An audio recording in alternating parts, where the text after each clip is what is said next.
Hello बच्चों। कैसे हो? बढ़िया, एकदम मस्त एकदम। बेटा आज है अल्कोहल, फिनोल और ईथर का लेक्चर नंबर 3। टॉपिक क्या चल रहा था? Methods of preparation of alcohol. और एल्किन से अल्कोहल बना रहे थे इसमें, और एल्किन से अल्कोहल बनाने की दो मेथड हो चुकी थी बेटा। एक तो हाइड्रोलाइसिस ऑफ एल्किन और दूसरा हो चुका था ऑक्सीमर्क्यूरेशन, डीमर्क्यूरेशन। आज भी हम एल्किन से ही अल्कोहल बनाएंगे, लेकिन आज तीसरी मेथड की बात करेंगे अपन। कौन सी मेथड है बेटा? हाइड्रोबोरेशन ऑक्सीडेशन से हम अल्कोहल बना लेंगे आज, है ना। हाइड्रोबोरेशन ऑक्सीडेशन से अल्कोहल बना लेंगे आज हम, कोई नहीं रोकने वाला है। चलिए शुरू करें कहानी को। तो बेटा टॉपिक है अपना methods of preparation of alcohol. Very good. और किससे बनाएंगे बेटा? लिख लो बढ़िया से। From from alkene. और तीसरी मेथड है ना बेटा, आज थर्ड मेथड है इसके लिए। और थर्ड मेथड कौन सी है? Hydroboration, hydroboration oxidation, hydroboration oxidation. सही बात है। सबसे पहले समझो कि इसमें होता क्या है। सबसे पहले समझो कि होता क्या है बेटा इसमें। मैं कहूँगा इसमें कोई एल्कीन अपने पास है, जैसे CH3 CH double bond CH2, कोई भी एक एल्कीन है। और इस एल्कीन का हमने करा दिया हाइड्रोबोरेशन ऑक्सीडेशन।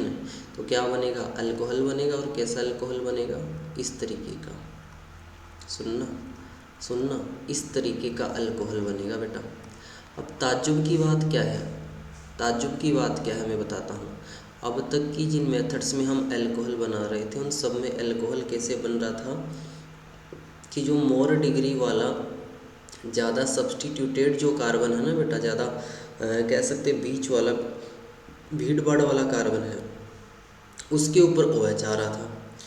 अब ये एक अलग ही मेथड है भाई साहब, इसके एक अलग ही प्रपंच है। ये कह रहा है कि मैं टर्मिनल पोजीशन पे जो है वो OH ग्रुप को अटैच करूँगा, या कम डिग्री वाला या लेस हिंड्रेड अल्कोहल बनाऊँगा। आइए समझते हैं इसकी क्या दास्तां है, क्या कहानी, और बाकियों से कैसे ये अलग है। चलिए चलो। तो सबसे पहले तो इसी के चलते समझते हैं कि बेटा हाइड्रोबोरेशन ऑक्सीडेशन के रिएजेंट्स क्या क्या हैं। रिएजेंट क्या क्या है? रिएजेंट के तौर पे कह दूंगा कि कुछ लोगों का कहना है कि आप इसके लिए BH3, सबसे ज़रूरी रिक्वायरमेंट BH3 की है, और इसमें कई जगह B2H6 भी लिखा हो सकता है, और आप इसको THF की प्रेजेंस में यूज में लेते हो। साथ में बेटा तुमको पेरोक्साइड चाहिए होगा, और पेरोक्साइड चाहिए तुमको बेसिक मीडियम में। क्या मैं सही कह रहा हूँ? बिल्कुल सर, आप सही कह रहे हो, बहुत बढ़िया। आइए समझते हैं वन बाय वन इनकी क्या कहानी है और किस तरीके से ये यूज में आते हैं। चाहो तो स्क्रीनशॉट ले लो, फिर आगे बढ़ते हैं। ओके, सबसे पहले बात करते हैं कि THF का क्या रोल है इस पूरी कहानी में। सबसे पहले तो THF का क्या रोल है पूछा तो नहीं जाता, फिर भी समझ लो। देखो, THF को समझने के पहले आपको BH3 की स्ट्रक्चर समझनी होगी। BH3 कैसा होता है? इस तरीके से। दुनिया का कोई बच्चा भी इसको जानता होगा, हर एक दुनिया का बच्चा जानता होगा कि इसमें टोटल बोरोन के पास कितने इलेक्ट्रॉन हैं। देखो 3 बॉन्ड बना रखे हैं, लास्ट सेल में 3 इलेक्ट्रॉन थे, तो इसके पास 6 इलेक्ट्रॉन है। या ये कह सकता हूँ कि इलेक्ट्रॉन डेफिशिएंट स्पीसीज है ये साहब। अब डेफिशिएंट है तो ये एक प्रोपेगेंडा या एक एजेंडा के ऊपर काम करता है कि यार मुझे यदि अपने ऑक्टेट को पूरा करना है तो मुझे सिर्फ एक ही रास्ता है। वो रास्ता क्या है कि मुझे डायमराइज होना पड़ेगा बेटा। डायमराइज समझते हो बेटा? डायमराइज का मतलब ये चाहता है कि मैं अपने 2 मॉलिक्यूल को पास लेके आ जाऊंगा, और पास लेके आके इस तरीके से बनाना बॉन्ड का फॉर्मेशन कर लूँगा। ऐसा BH3 का सोचना है। तो इस तरीके से डायमराइज होता है। आप इनऑर्गेनिक केमिस्ट्री में P ब्लॉक में इसको पढ़ भी लोगे। और इस तरीके से जो यहाँ पे जो बॉन्ड बन रहा है ना, यहाँ पे इस तरीके से जो यहाँ पे बॉन्ड बन रहा है, ये वाला बॉन्ड देखो बेटा, इसी बॉन्ड को आप समझोगे ये बनाना बॉन्ड। ऐसा ही नीचे भी बन रहा है ये वाला। और कौन सा बनाना बॉन्ड बोलते थे इसको? इनऑर्गेनिक तो मैं नहीं पढ़ा रहा हूँ, फिर भी याद रखने के लिए, ये था बेटा 3 सेंटर 2 इलेक्ट्रॉन बनाना बॉन्ड था। यदि यहाँ पे कोई लोन पेयर वाला कोई साइड एटम होता ना तो फिर इसमें 4 इलेक्ट्रॉन होता था। खैर छोड़िए उस सब बातों को, फिलहाल तो 3 सेंटर 2 इलेक्ट्रॉन है। लेकिन काम की बात जो हमारे लिए यहाँ पे ज़रूरी है वो क्या है कि बेटा मुझे इस B2H6 की रिक्वायरमेंट नहीं है। मुझे इस रिएक्शन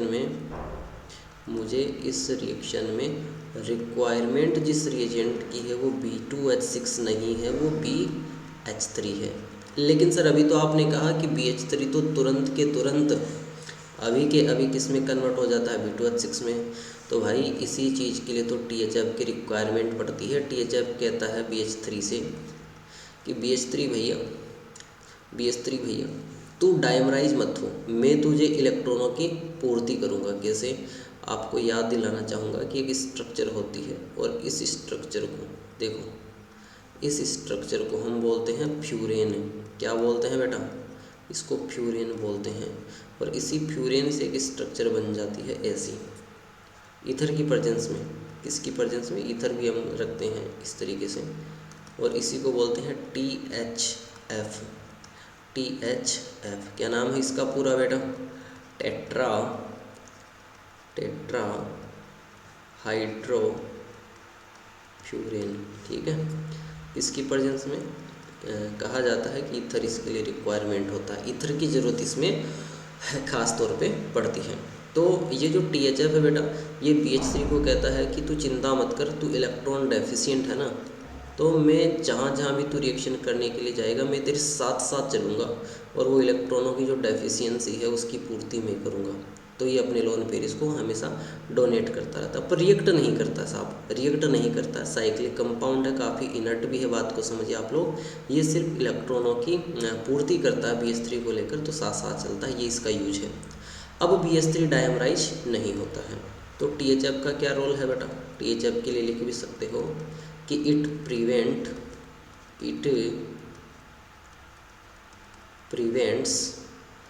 द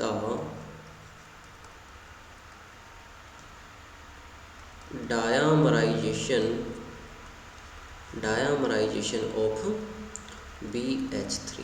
ठीक है, ये इसका काम होता है। आगे बढ़ा जाए, और बाकी जो रिएक्शन है पूरी, जिसके अंदर आप देखोगे कि अब BH3 कैसे रिएक्ट करेगा, फिर H2O2 का या बेसिक मीडियम का क्या रोल है, वो तो अपन आगे देखते ही हैं। लेकिन ये जो चीज़ें हैं वो बहुत कम मिलती हैं बुक्स वगैरह में। तो चलिए आगे बढ़ते हैं रिएक्शन में और समझते हैं कि आखिर क्या मैकेनिज्म है हाइड्रोबोरेशन ऑक्सीडेशन रिएक्शन की।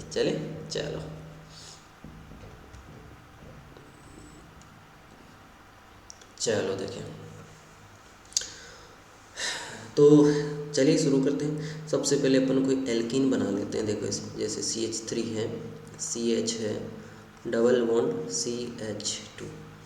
कोई भी BH3, जब पहला BH3 इसके पास आ रहा है तो BH3 की यार अपनी एक अलग कहानी है, इसकी एक अपनी अलग दास्तां है। ये BH3 आके इससे क्या कहता है, इससे कहता है कि भाई देख मेरी बात सुन ले ध्यान से, मेरी स्ट्रक्चर है कुछ इस तरीके से, सुनना, मेरी स्ट्रक्चर है कुछ इस तरीके से। BH3 आते ही कहता है इससे कि यार मैं काम करूँगा, तुझे इस बॉन्ड को पोलराइज कर देता। पोलराइज करके क्या कहता है कि धीरे धीरे ये बॉन्ड तो तोड़ने। देखो जैसे ही ये BH3, जिसको मैंने यहाँ पे भी लिखा, चिंता मत कीजिए कोई बड़ी बात नहीं है, ये इस एल्कीन के संपर्क में आता है, नैन मटक्का होता है, तो भाई साहब एक साइक्लिक ट्रांजिशन स्टेट बनती है, जिस ट्रांजिशन स्टेट के तहत ये बॉन्ड बेचारा धीरे धीरे टूटने लग जाता है ना। टूटने का मतलब एक तरफ इलेक्ट्रॉनों की शिफ्टिंग थोड़ी कम हो जाती है और एक तरफ इलेक्ट्रॉनों की शिफ्टिंग थोड़ी, है ना, यहाँ ज़्यादा हो गई, यहाँ पे कम हो गई। ओके, और जैसे हुआ क्यों, क्योंकि ये सारा कारनामा, ये सारा का सारा कांड किसने कराया, अपने BH3 ने। क्योंकि BH3 कह रहा है इससे कि यार चिंता मत कर यार, क्योंकि तेरे से अभी बॉन्ड कौन बनाऊंगा, मैं। ऐसे ही ये H इस कार्बन से कह रहा है इससे यार तू चिंता मत कर यार, मैं तेरे साथ हूँ, तेरे जो वैलेंसी खाली होगी इस पाई बॉन्ड के टूटने से, उसकी पूर्ति कौन करूँगा, मैं करूँगा। तो ये एक कह सकते हैं कि करीब करीब साइक्लिक ट्रांजिशन स्टेट है। इसका मतलब समझिए ये बात को कि इसमें कहीं ना कहीं इंपॉर्टेंट पॉइंट भी आगे लिखेंगे तो आप समझोगे कि इसमें कह सकते हैं कि शिफ्टिंग नहीं होगी, चाहे वो हाइड्राइड शिफ्टिंग हो, मिथाइल शिफ्टिंग हो, वैसी कोई बात नहीं हो पाएगी।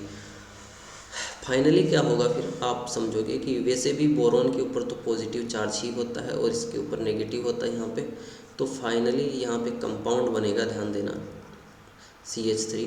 और ये जो H है वो इसको मिल चुका है इस ऊपर कार्बन को, तो यहाँ पे CH2 बन चुका है, यहाँ पे CH2 ही था और इधर बन चुका है BH2। BH2 को तुम कहो जैसे लिख दूँ मैं तो मुझे कोई दिक्कत नहीं, तुम कहो वैसे लिख दूँ मैं तो ऐसे लिख दो, BH2 को कोई दिक्कत नहीं है। अच्छा, और कुछ बातें बताऊंगा कि ये जो अभी अभी हाइड्रोबोरेशन चल ही रहा है, जहाँ पे आप देखो कि बोरोन जो है वो एल्कीन से धीरे धीरे कनेक्ट हो रहा है, यही RDS है बेटा। RDS क्यों है? क्योंकि ये प्रोसेस बहुत स्लो होता है, बहुत धीरे धीरे होता है, इस वजह से कह रहा हूँ, है ना। बाकी बात करेंगे, थोड़ी देर आप रुकिए। अब ये जो अभी अभी अपने पास पूरा मामला हुआ बेटा है, ये जो कंपाउंड बना है, ये फिर एक एल्कीन से कहता है कि अभी तो हम खुश हुए नहीं हैं, अभी तो हमें और कह सकते हैं कि रंग रलियाँ आपके साथ मनानी हैं। तो इसके चलते फिर ये फिर क्या ही करेगा बेटा, यहाँ पे एक एल्कीन के साथ रिएक्ट करेगा। अब जैसे ही एल्कीन के साथ रिएक्ट करेगा तो फिर वही काम होगा जो थोड़ी देर पहले हुआ था। कौन सी बात होगी बताता हूँ। ये BH क्या कहेगा इसे कि यार इस बॉन्ड को वापस धीरे धीरे, एक पाई बॉन्ड था इसको धीरे धीरे तोड़ने का काम करेगा और यहाँ से धीरे धीरे भाई साहब कनेक्ट होने लग जाएगा। क्या कहेगा ये BH3, जो पहले तो BH3 था, BH2 बन चुका है ना। क्या बन चुका है? BH2 बन चुका है। ये कह रहा है कि इस पाई बॉन्ड को देखो, मैं आपको फिर थोड़ा सा, अगर आप पेशेंस रखिए, बात को आराम से बैठ के करेंगे, धीरे धीरे करेंगे तो थोड़ा सा टाइम तो लग सकता है, ऐसी कोई बात नहीं है। कि इस बॉन्ड को तो धीरे धीरे पाई बॉन्ड को तोड़ दिया और तोड़ते ही इसके ऊपर कैसा चार्ज आ जाएगा? Del positive. अब ये H कहेगा हमारे ऊपर डेल नेगेटिव है, हम आपको सपोर्ट करेंगे। इसके ऊपर डेल नेगेटिव और इसके ऊपर कैसा था? Del positive. तो इस तरीके से साइक्लिक ट्रांजिशन स्टेट फिर बनेगी। फाइनली ये हाइड्रोजन इसको मिल जाएगा और इस CH2 से कौन जुड़ जाएगा? ये भी। तो अगला जो कंपाउंड आपके पास बन रहा है उसमें BH से कौन जुड़ रहा है? CH2 CH2 CH3। और इधर की बात करें ना बेटा, तो इधर कौन जुड़ रहा है? CH2 CH2 CH3। क्या बात करते हो सर, सही है। फिर वही कहानी होगी कि H जो है वो तो बीच कहाँ मिल रहा है? देखो H तो मिल रहा है बीच वाले कार्बन को, और साइड वाले कार्बन को कौन मिल रहा है? बोरोन से कनेक्ट हो रहा है। तो फिर एक बारी क्या होगा, एक और एल्कीन की अपन को रिक्वायरमेंट पड़ेगी, CH3, यहाँ पे वही CH डबल बॉन्ड CH2। और फाइनली फिर क्या होगा, ये बोरोन अपना H, ये जो H है वो तो किसको डोनेट कर देगा? इसको डोनेट कह लो या बॉन्डिंग कह लो, इसको दे देगा। और B खुद किससे जुड़ जाएगा? इससे। तो फाइनल जो स्ट्रक्चर बनेगी वो ऐसी स्ट्रक्चर बनेगी भाई, सुनना, कि बोरोन से पहले एक चेन जुड़ चुकी है CH2 CH2 CH3, और इधर भी एक चेन जुड़ेगी मेरे भाई। कौन सी चेन जुड़ेगी? सुनना, कौन सी चेन जुड़ेगी यहाँ पे? वही CH3, सॉरी मेरे भाई, सॉरी CH2 और यहाँ पे CH3। और यहाँ पे भी क्या चीज़ कनेक्ट हो चुकी है? CH2 CH3। और इसी को आप चिंता ना कीजिए, अभी मैं इसको थोड़ी देर के लिए, यदि आपको बुरा नहीं लगे, आपको आपत्ति नहीं हो, तो ऐसे लिख सकता हूँ R3B। जो भी एल्काइल चेन बनी है इसको मैं R बोल देता हूँ, तो R3 इसको R3 भी बोल सकता हूँ, कोई बड़ी बात नहीं है। नहीं, और ये आपको याद दिलाना चाहूँगा कि यहाँ पे अपना हाइड्रोबोरेशन बेटा डन हो चुका है। हाइड्रोबोरेशन नाम की जो चीज़ है वो यहाँ पे डन हो चुकी है, पर अब भी अपने पास अल्कोहल नहीं बना है, क्योंकि अभी भी ऑक्सीडेशन बाकी है। बशर्ते आपको खुद याद रखने वाली बातें हैं, उनके ऊपर भी विचार कर लेते हैं कि इस हाइड्रोबोरेशन तक कौन सी बातें काम की समझते हैं। आओ, सबसे पहली बात कौन सी है?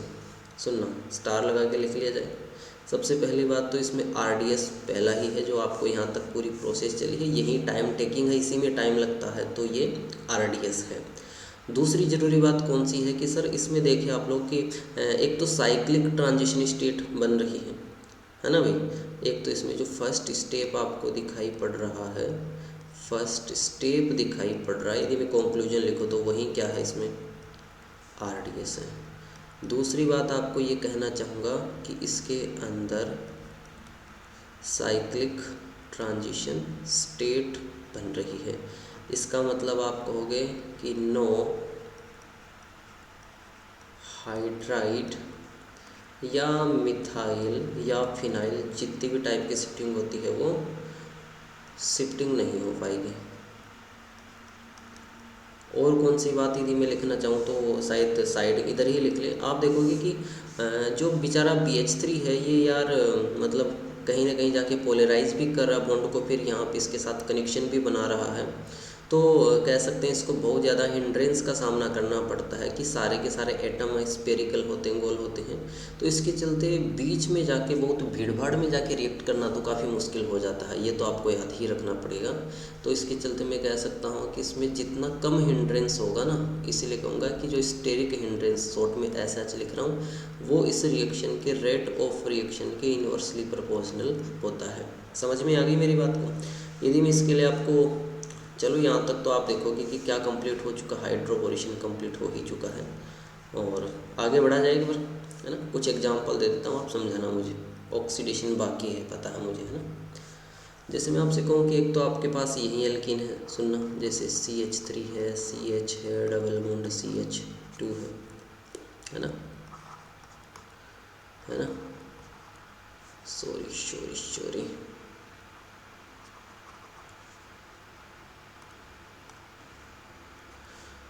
एक एल्कीन मैंने आपसे ये कह दी, जैसे CH3 है भाई, CH और डबल बॉन्ड C, यहाँ पे भी मैंने CH3 लिख लिया, यहाँ पे भी CH3 हो गया। एक दूसरी ओर मैं आपको कह देता हूँ, जैसे C डबल बॉन्ड C है, CH3 सुनना यार, सुनना, CH3 मैंने पूछा कि इसमें आप रेट ऑफ रिएक्शन का ऑर्डर बता दो, तो आपने कहा कि सर इसमें स्टेरिक हिंड्रेंस या स्टेरिक ग्राउंडेंस जो है वो इसमें सबसे ज़्यादा है ना, सबसे ज़्यादा है। तो सबसे बढ़िया रेट किसकी होगी? A की, फिर किसकी हो जाएगी? B की, और सबसे कम किसकी हो जाएगी? C की। चलिए उसी कड़ी को आगे बढ़ाते हैं और आगे बढ़ा के हम समझते हैं पूरी कहानी को कि हाइड्रोबोरेशन जो अभी अभी हुआ था, जिसके साथ क्या बना था, R3B बना था, उसके बाद ऑक्सीडेशन कैसे होता है। चलिए लेट्स स्टार्ट। ओके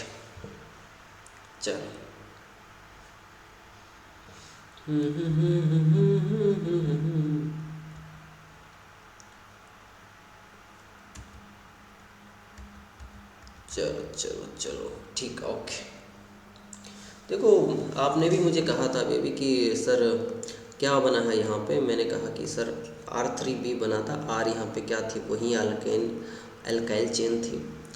और होता क्या है, बात को समझिए। होता क्या है कि सबसे पहले यहाँ पे जो अपने कुछ चीज़ें ली थी, वो चीज़ें क्या थी? पेरोक्साइड। तो यहाँ पे 3 जो पेरोक्साइड हैं, वो 3 बेस के जो मॉलिक्यूल थे, बेसिक मीडियम OH-, इसके साथ रिएक्ट करते हैं और रिएक्ट करके अपने हाइड्रोजन इसको दे देते हैं यार, बेस को दे देते हैं, हाइड्रोजन इसको दे देंगे। तो यहाँ पे इसके भी 3 ही मॉलिक्यूल लेंगे, बिल्कुल। तो यहाँ पे 3 OH- से बन जाएगा 3H2, और पीछे पेरोक्साइड से क्या बचेगा? 3, ऐसे बच जाएगा HOO-। कोई प्रॉब्लम किसी को? और ये स्पीसीज ही अपने लिए बड़ी काम की है। आइए समझते हैं आगे क्या होता है, क्या नहीं होता है। तो ये R3B से एक मॉलिक्यूल किस कंपाउंड का यहाँ पे जो स्पीसीज बनी है अभी, HOO-। और पता ही है कि ये तो इलेक्ट्रॉन डेफिशिएंट है बोरॉन, तो इनका तो इंटरेक्शन तो होना तो बनता है। तो ये खटाक से भाई साहब नैन मटक्का करता है यहाँ पे और कहता है कि तुम पास आओ, है ना। और इसके साथ इसका रुझान होता है। तो आगे की जो स्ट्रक्चर बनने वाली है वो कुछ इस तरीके से बनने वाली है। ध्यान देना कैसे कि एक R ऐसा है B के साथ, तीनों लिखता हूँ मैं, 3, 2 और 3 R। और अभी कौन कनेक्ट हुआ है? O और H। लेकिन लिहाजा इस बात को भी हमें ध्यान में रखना पड़ेगा कि इस ऑक्सीजन के ऊपर नेगेटिव चार्ज था पर इलेक्ट्रॉन डोनेट किए। तो अब इसके ऊपर मैं पूरा ही लिख देता हूँ, पार्शियल की जितना रिक्वायरमेंट नहीं, नेगेटिव आ गया है। और सॉरी, नेगेटिव नहीं, मतलब पॉजिटिव चार्ज इसके ऊपर आ चुका है। इलेक्ट्रॉन डोनेट किया ना अभी इसने, तो इलेक्ट्रॉन डोनेट किया है, तो इसके ऊपर, बेचारे के ऊपर मोर इलेक्ट्रोनेगेटिव एलिमेंट होते हुए भी पॉजिटिव चार्ज आया है। और बोरॉन जिसके ऊपर पॉजिटिव चार्ज स्टेबल है, उसके ऊपर नेगेटिव चार्ज आ गया इलेक्ट्रॉन लेने की वजह से। दोनों ही खुश नहीं है, खुश नहीं है भाई साहब, ये तो उल्टा काम हो गया। इसकी वजह से बोरोन अपने ही एक आर को कहता है कि तू इस बॉन्ड के दोनों इलेक्ट्रॉन उठा और आर माइनस के फॉर्म में बाहर निकल। किसके फॉर्म में बेटा? इसको कह रहा है कि तू आर माइनस के फॉर्म में बाहर निकल और जाके किसके साथ कनेक्ट हो जा? इस ऑक्सीजन के साथ कनेक्ट हो जा। फिर ये आर कह रहा है कि बाबा ये तो पहले ही अपने दो बॉन्ड बना चुका है। इसने कहा वो चिंता मत कर, वो अपना लिविंग ग्रुप है, उसके पास OH माइनस, बेवफा आदमी है वो, उसको बाहर निकाल देगा। तो यहाँ से OH माइनस को साफ बेदखल कर दिया जाएगा, बाहर निकाल दिया जाएगा, निकाला भी गया है, निकाला भी गया है। तो OH माइनस निकल गए, यहाँ से R माइनस निकल के O से कनेक्ट हो चुका है। तो जो अगली कंडीशन आप देखेंगे वो कंडीशन क्या है? ऐसी, एक R दूसरा R और तीसरा जो R माइनस निकला है वो यहाँ पे इस ऑक्सीजन के साथ कनेक्ट हो चुका है, OR, बिल्कुल OH माइनस निकल चुका है। कहानी फिर आगे बढ़ती है। फिर एक पेरोक्साइड का जो रिमेनिंग पोर्शन था, बचा हुआ पोर्शन था, वो फिर आता है और फिर उसके मन में लड्डू फूटा और इस पॉजिटिव को देखकर फिर वो किसके ऊपर अटैक कर देता है मेरे भाई? वो आता है और धूम धड़क्के के साथ इस B के ऊपर अटैक कर देता है। सुनना यार, अब जैसे ही अटैक करेगा तो कहते हैं कि होनी को कौन रोक सकता है?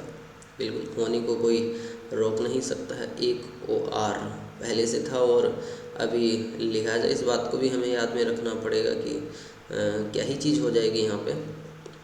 सुनना मेरी बात, तो सुनना, बिल्कुल एक्स्ट्रा बॉन्ड यहाँ पे हुए हैं, तो इसी के चलते तो कहा है कि आपने 3 बॉन्ड तो पहले बना ही रखे थे और इस तरीके से ये पूरी कहानी हुई है।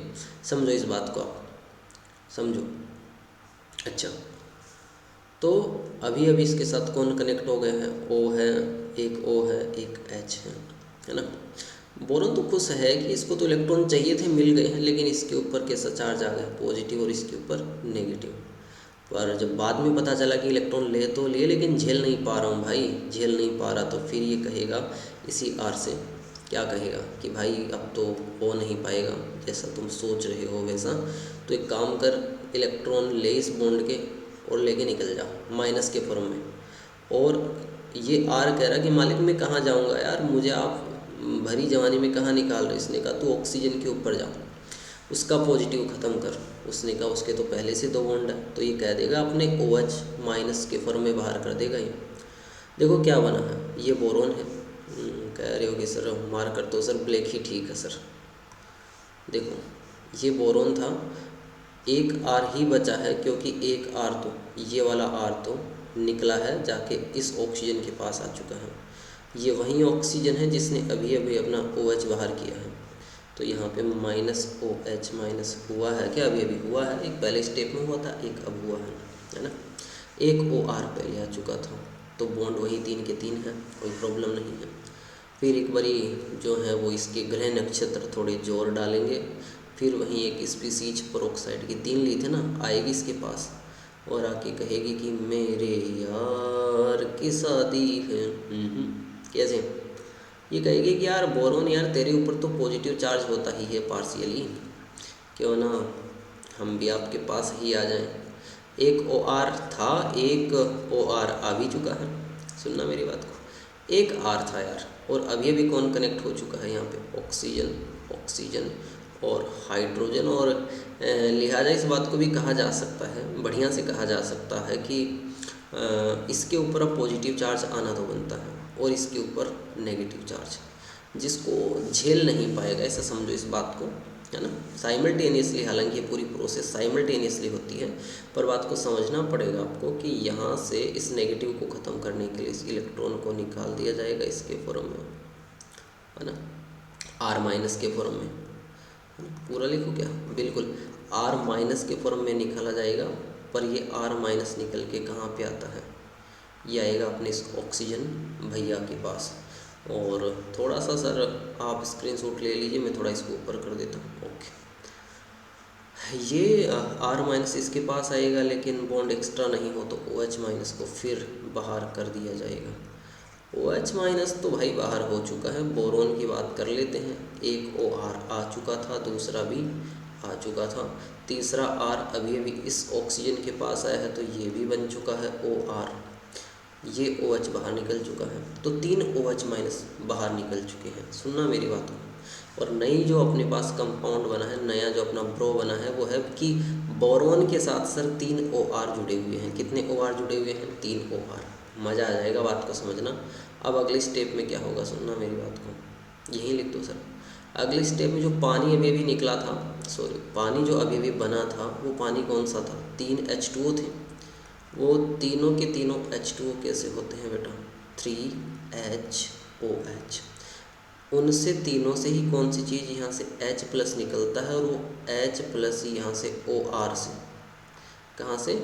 OR से कनेक्ट होके क्या बना लेती है बेटा? 3ROH बना लेती है। और यही तो है अपना अल्कोहल, यही तो अपना अल्कोहल। और बचा हुआ बोरोन इसी पानी का जो OH ग्रुप है इसके साथ कनेक्ट हो जाता है। किसके साथ कनेक्ट हो जाता है? OH के साथ। तो जो B है बेटा, ये B के साथ कौन कनेक्ट हो चुका है? OH, दूसरा OH, तीसरा OH, जिससे हमें कोई मतलब भी नहीं है ज़्यादा। ये आगे चल के H3BO3 में कन्वर्ट हो जाता है। लिहाजा बात को समझना पड़ेगा कि अल्कोहल बन चुका, ये वही अल्कोहल है। कौन सा अल्कोहल है? जिसमें R की जगह क्या ग्रुप जुड़ा हुआ था बेटा? CH3, CH2, CH2, और यहाँ पे लास्ट में OH। समझ में आई कि नहीं बात आपको? लेकिन शुरुआत की जो मेथड थी आपने देखा होगा, ऑक्सीमर्क्यूरेशन, डीमर्क्यूरेशन, उसमें OH इस कार्बन पे था, पर इसमें टर्मिनल कार्बन के ऊपर है। समझ में आ गई कि नहीं बात आपको? तो ये होता है ऑक्सीमर्क्यूरेशन, डीमर्क्यूरेशन। बात को समझिए पहले। सॉरी बेटा, हाइड्रोबोरेशन, ऑक्सीडेशन। हाइड्रोबोरेशन में सबसे पहले क्या बना था?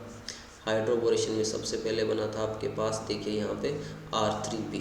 R3B से अब अपने पास सबसे पहले क्या हुआ है कि जो पेरोक्साइड का ये पोर्शन था, इस पेरोक्साइड की नेगेटिव स्पीसीज ने, बात को समझिए, नेगेटिव स्पीसीज ने सारे के सारे आर को जो है वो शिफ्ट किया है, बढ़िया तरीके से रीअरेंज किया है।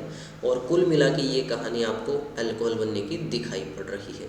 आइए कुछ इंपॉर्टेंट बातों पे भी नज़र डालते हैं जो इस टॉपिक से रिलेटेड समझते हैं। चलो 1 बाय 1 कुछ इंपॉर्टेंट बातें जो हर एक बच्चे को पता होनी चाहिए। कौन कौन सी इंपॉर्टेंट बात? पहली बात तो इसमें बेटा, सबसे पहली बात तो आप ये लिखोगे कि नो रीअरेंजमेंट। बेटा रीअरेंजमेंट नहीं होगा।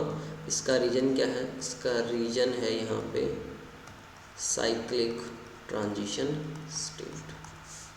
समझ में आ ही गई होगी आपको। दूसरी बात जो सबसे ज़रूरी बात है कि एल्कीन जो अभी अभी थी अपने पास, और उस एल्कीन में अभी अभी आपने देखा था कि एक कार्बन पे OH आया है, एक पे H। तो ये H और OH कहाँ से आए हैं, वो भी बात को थोड़ा सा बढ़िया से समझा जाएगा तो ही थोड़ा बढ़िया लगेगा, अच्छा लगेगा। आपको याद दिलाना चाहूँगा कि H तो पहले ही स्टेप में आ चुका था। H कहाँ से आ रहा है? लिखोगे कि H आ रहा है फ्रॉम BH3। कहाँ से आ रहा है बेटा? From BH3। और OH माइनस कहाँ से आ रहा है? उस ग्रुप से पहले तो ऑक्सीजन तो कहाँ से आया था? HO माइनस से तो आया था ऑक्सीजन। फिर इसी का निकला हुआ H जो H2 में था, वो उससे क्या चीज़ निकल के आई थी? H। तो ओवरऑल H के लिए बात कहूँ तो थोड़ा बढ़िया लगेगा, ज़्यादा कन्फ्यूजिंग वाला भी नहीं लिखेंगे अपन इसको, है ना। आप तो ये याद रखिए कहाँ से आया था ये H2O2, और OH माइनस से आपके पास कौन सी चीज़ आती है? OH minus. ठीक है, कोई प्रॉब्लम किसी को बेटा? अच्छा जी, और एक बात क्या लिखोगे इसी में कि जो रेट ऑफ रिएक्शन है ना मेरे भाई, रेट ऑफ रिएक्शन वो इन्वर्सली प्रोपोर्शनल होती है स्टेरिक हिंड्रेंस के, स्टेरिक हिंड्रेंस के। इसी के चलते आप एक बात लिख सकते हो, चौथी बात इसी में कौन सी बात लिख सकते हो कि लेस सब्स्टिट्यूटेड, दिख तो रहा ना आपको, कोई दिक्कत नहीं है, लेस सब्स्टिट्यूटेड अल्कोहल फॉर्म होती है। इस बात को भी आप याद रखिएगा बढ़िया तरीके से। एक और बात, पांचवी बात यहाँ पे लिख दो। पांचवी बात ये लिखोगे कि ये सिन एडिशन होता है। सिन एडिशन का मतलब क्या, समझे मेरी बात को? कि आप देखोगे साइक्लिक जो ट्रांजिशन स्टेट आ रही थी तो एच और शुरुआत में जो बॉन्डिंग हो रही थी तो वो तभी पॉसिबल है जब एक ही साइड में ग्रुप जुड़े हुए हो, है ना। एच वाला और ओ एच जो ग्रुप होंगे वो दोनों एक ही डायरेक्शन में जुड़े होंगे, दोनों या तो वेज में होंगे या दोनों ही डैश में होंगे। इस बात को भी आप थोड़ा सा याद रखना, इस बात को बढ़िया से आप देख लेना। कोई प्रॉब्लम किसी को? कोई दिक्कत नहीं है। तो यही मेन मुद्दे की बात थी। आइए कुछ क्वेश्चन कर लेते हैं, कुछ सवाल कर लेते हैं और आज के इस टॉपिक को यहीं पे रोकते हैं। चलो स्लाइड तो अपने पास कुछ खाली है तो देख लेते हैं, क्या कहते हैं, यहीं पे कर ले। चलो बेटा मान लो मेरे पास कोई क्वेश्चन है, ऐसा रैंडम सवाल कर लेते हैं। ऐसे मान लो जैसे CH3 है, CH है और ऐसे मान लो यहाँ पे C है, एक CH3 है, यहाँ पे भी CH3 है।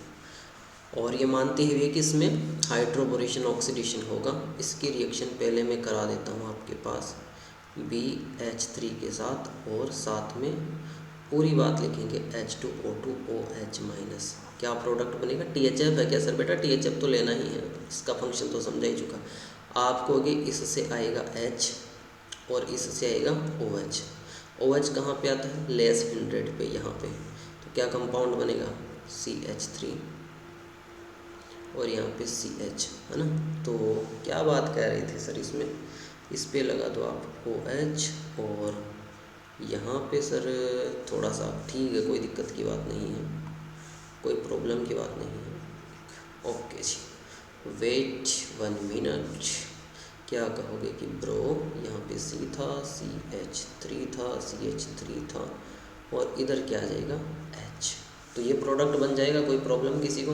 अच्छा जी, मान लो बेटा इसी में आपको ऐसा लिखा हुआ मिल जाता जैसे BD3 मिल जाता और साथ में वही H2O2OH-, तब आप क्या करते? सर कुछ नहीं करते।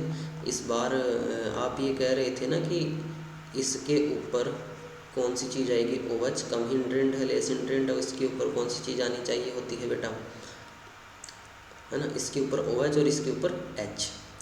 और आपको पता ही था कि चलो बना देते हैं, कोई दिक्कत नहीं। CH3, ये है CH, लेस 100 है तो इसके ऊपर कौन सी चीज़ लगा दो? OH। तो OH का OH ही आएगा, देखो यहाँ से। और यहाँ पे कार्बन था और यहाँ पे CH3 था, यहाँ पे भी CH3 था। सिन एडिशन तो एक की साइड बनाना है, एक की साइड बनाना है, तो यहाँ पे BD3 से H के बजाय कौन सी चीज़ आ जाएगी? D। इस बात को भी याद रखना, है ना। यदि वेज और डैश में बनाना चाहो ना तो इस चीज़ को ऐसे भी आप याद रखना, है ना। कई बार बच्चे थोड़ी मिस्टेक कर देते हैं, एक ही सवाल में थोड़ा बढ़िया से समझ ले तो, है ना, समझ में आ जाएगी बात, आपको थोड़ी बढ़िया से अच्छी लगेगी। इसी को ऐसे भी कह सकते हैं कि या तो दोनों आपको डैश डैश में हो या दोनों वेज वेज में हो, तब ठीक रहेगा। ओके, तो ये कुछ ज़रूरी बातें थी जो इम्पोर्टेंट थी कि इस चीज़ से बेटा, हाइड्रोबोरेशन ऑक्सीडेशन से। बाकी जो क्वेश्चन है तो क्वेश्चनों का जो प्रैक्टिस करेंगे उसी टाइम और देख लेंगे।